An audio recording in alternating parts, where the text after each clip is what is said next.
নমস্কাৰ welcome to SMS health talk friends থাম্বনেইলটো চাই আপোনালোকে বহুতে হয়তো আৰু গম পাইছে যে মই আজি কি বিষয়লৈ ভিডিঅ'টো বনাবলৈ গৈ আছো হয় আজিৰ মোৰ ভিডিঅ'ৰ বিষয়টো হৈছে আজিৰ তাৰিখত হেল্থ ইঞ্চুৰেঞ্চৰ গুৰুত্ব আৰু ইয়াৰ প্ৰয়োজনীয়তা হয় হেল্থ ইঞ্চুৰেঞ্চ সম্পৰ্কে আপোনালোকে বহুতে হয়তো জানে কিন্তু জানেও আজিৰ তাৰিখত বহু এনেকুৱা মানুহ আছে যিসকলে হেল্থ ইঞ্চুৰেঞ্চ এই বস্তুটোক নেগলেক্ট কৰে বা তেওঁলোকে এই বস্তুটোক এৰাই চলে কিন্তু বিশ্বাস কৰক যে আজিৰ তাৰিখত কিন্তু হেল্থ ইঞ্চুৰেঞ্চৰ প্ৰয়োজনীয়তা বহুত বেছি আছে এটা সমীক্ষা দেখা গৈছে যে 2021 চনলৈকে আমাৰ ভাৰতবৰ্ষত প্ৰায় 37% মানুহে বা 37% পপুলেশ্যনে মানে হেল্থ ইঞ্চুৰেঞ্চ কৰাই ৰাখিছিলে আৰু 2025 চনলৈকে এই সংখ্যা বাঢ়ি আহি প্ৰায় 50% হৈছেগৈ এইটো এটা ভাল খবৰ হয় আচলতে মানুহ এই ক্ষেত্ৰত অলপমান সজাগ হৈছে বুলি ক'ব পাৰি আৰু চৰকাৰেও এই ক্ষেত্ৰত কিছুমান পলিচি বা তেনেকুৱা ধৰণৰ আঁচনি লৈ আহিছে যাৰ কাৰণে হয়তো মানুহ আজিৰ তাৰিখত হেল্থ ইঞ্চুৰেঞ্চক লৈ অলপমান হ'লেও সজাগ হৈছে কিন্তু ইয়াৰ মাজতো এনেকুৱা বহুত মানুহ আছে যিসকলে হেল্থ ইঞ্চুৰেঞ্চৰ কথা শুনিছে কিন্তু তেওঁলোকে এই বিষয়টোক লৈ একদম সজাগ নহয় গতিকে হেল্থ ইঞ্চুৰেঞ্চে আপোনাক কেনেকৈ কিছুমান ক্ষেত্ৰত বহুত বেছি হেল্প কৰিব পাৰে হেল্থ ইঞ্চুৰেঞ্চৰ সহায়ত এজন মধ্যবিত্ত মানুহ কেনেকৈ মানে বহুত বেছি ফাইনেন্সিয়েল বাৰ্ডেনৰ পৰা বাচিব পাৰে সেই গোটেইবিলাক বিষয় লৈ সামৰি এই ভিডিঅ'টো মই বনাবলৈ গৈ আছো মূল ভিডিঅ'লৈ যোৱাৰ আগত মই আপোনালোকক এটা কথা জনাই থওঁ যে মই কোনো হেল্থ ইঞ্চুৰেঞ্চ বা তেনেকুৱা ইঞ্চুৰেঞ্চ কোম্পানীৰ এজেণ্ট নহয় বা কোনোবা কোম্পানীয়ে মোক এই ভিডিঅ'টো স্পন্সৰো কৰা নাই মই এজন সাধাৰণ কণ্টেণ্ট ক্ৰিয়েটৰ হিচাপে বা এজন সচেতন নাগৰিক হিচাপে এই বিষয়টোৰ গুৰুত্ব বহুত বেছি বুলি ভাবি মই এই ভিডিঅ'টো আপোনালোকৰ মাজলৈ আগবঢ়াইছো গতিকে বলক ভিডিঅ'টো আৰম্ভ কৰোঁ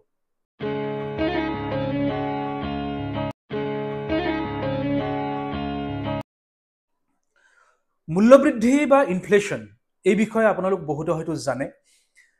আজিকালি মূল্যবৃদ্ধি ইমান বাঢ়ি গৈছে বা ইনফ্লেশ্যন ইমান বাঢ়িছে যে নিম্ন মধ্যবিত্তৰ পৰা আৰম্ভ কৰি মধ্যবিত্ত শ্ৰেণীলৈ কিন্তু এইটো এটা খুব এটা ডাঙৰ সমস্যা কাৰণ দিনে দিনে বস্তু বাহিনীৰ দামবোৰ বাঢ়ি গৈ আছে আৰু এই ইনফ্লেশ্যনৰ পৰিমাণ প্ৰতি বছৰে প্ৰায় 7% পৰা 10% মানে যদি সহজ ভাষাত আমি ক'ব বিচাৰোঁ তেতিয়াহ'লে চাব যে যদি আজি আমি এটা বস্তু 100 টকাত কিনিছোঁ নেক্সট ইয়াৰ আপুনি সেইটো বস্তু 107 টকা বা 110 টকাত কিনিব লাগিব তাৰমানে 7% পৰা 10% ইনফ্লেশ্যন ৰেট কিন্তু আপোনালোকে শুনি আচৰিত হ'ব যে আমাৰ ভাৰতবৰ্ষত যি মেডিকেল ইনফ্লেশ্যন বা চিকিৎসা বা ট্ৰিটমেণ্টৰ যিটো খৰচ সেই খৰচৰ যিটো মূল্য বৃদ্ধি সেইটো বাঢ়ি গৈ হৈছে প্ৰায় 14% পৰা 20% আৰু মেডিকেল ইনফ্লেশ্যনৰ ক্ষেত্ৰত গোটেই এছিয়া মহাদেশৰ ভিতৰত আমাৰ ভাৰতবৰ্ষ আজিৰ তাৰিখত 1 নম্বৰ পজিশ্যনত আছে গতিকে ভাবক যে কিমান ভয়ংকৰ এই কথাষাৰ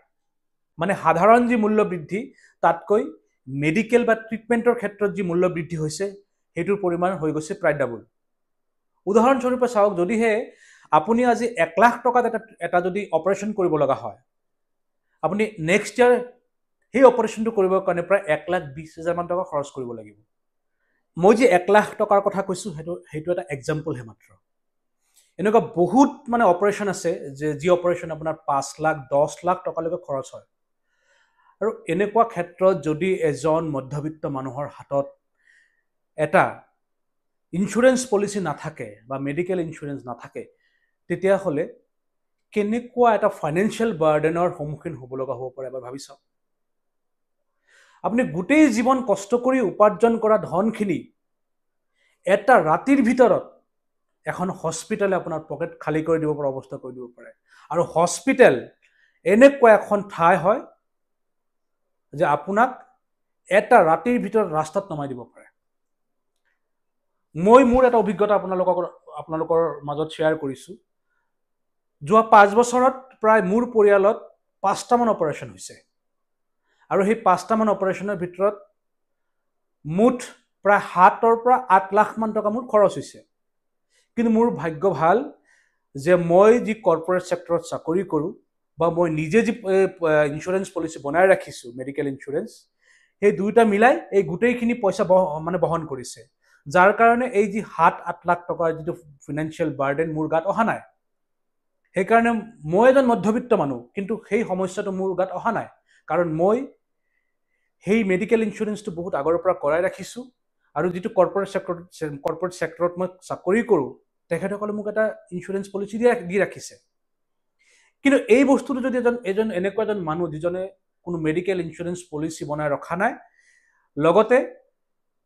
তেওঁলোকৰ যি ইনকাম খুব সীমিত তেনেকুৱা মানুহৰ ক্ষেত্ৰত যদি হ'লহেঁতেন তেতিয়াহ'লে ভাবক যে এই ফাইনেন্সিয়েল বাৰ্ডেনটো কিমান সাংঘাতিক ধৰণে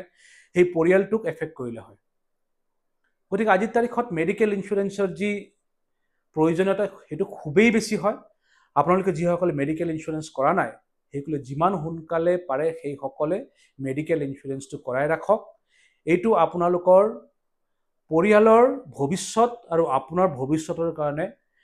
খুব এটা ভাল সিদ্ধান্ত হ'ব।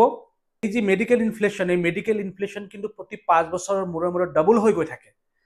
মানে যিটো অপাৰেশ্যন আপুনি আজিৰ মানে এই বছৰত আপুনি 5 লাখ টকাত কৰিছে,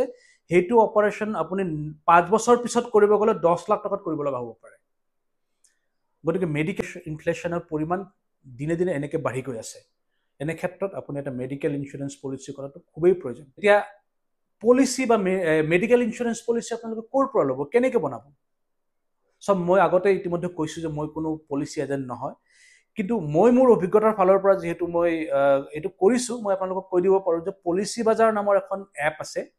সেই এপৰ জৰিয়তে আপোনালোকে যদি মেডিকেল ইঞ্চুৰেঞ্চ পলিচি বিচাৰে তেতিয়াহ'লে চব ভাল ভাল কিছুমান কোম্পানীবিলাক আহে। সেই কোম্পানীৰ পলিচিবিলাক আপোনালোকে খুব ভালদৰে পঢ়িব।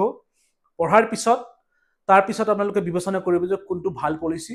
আৰু কোনটো ল'লে আপোনাৰ ভৱিষ্যত ভাল হ'ব। বিশেষকৈ এটা বস্তু আপোনালোকক সকীয়াই থওঁ যে যেতিয়া আপোনালোকে মেডিকেল ইঞ্চুৰেঞ্চ পলিচি ল'ব তেতিয়া কিন্তু যিমান সোনকালে পাৰে সিমান সোনকালে লৈ ল'ব।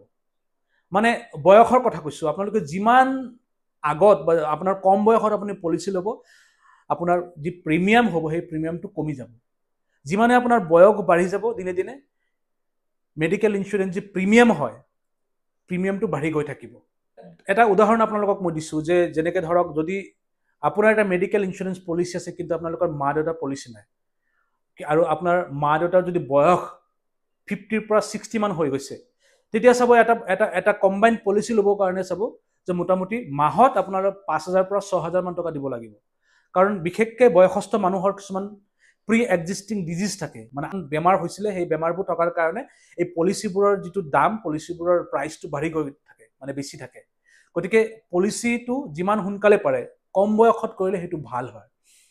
আৰু পলিচি কৰাৰ ক্ষেত্ৰত কেতিয়াবা কিছুমান ফ্ৰড বা স্কেম হয়, বিশেষকৈ যিবোৰ এজেণ্ট থাকে সেই এজেণ্টসমূহে যাতে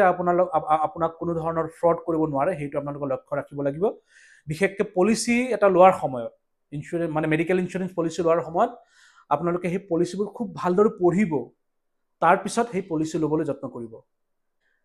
আৰু কম বয়সত এনেকুৱা ইঞ্চুৰেঞ্চ পলিচিসমূহ যদি আমি লওঁ তেতিয়াহ'লে আমাৰ এটা লাভ হ'ল যে আমি 500 টকা বা 1000 টকাত এনেকুৱা প্ৰিমিয়াম পলিচিসমূহ আমি পাব পাৰোঁ। আমি দৈনন্দিন জীৱনত কিন্তু কেতিয়াবা কিছুমান ফাল্টু খৰচ কৰোঁ।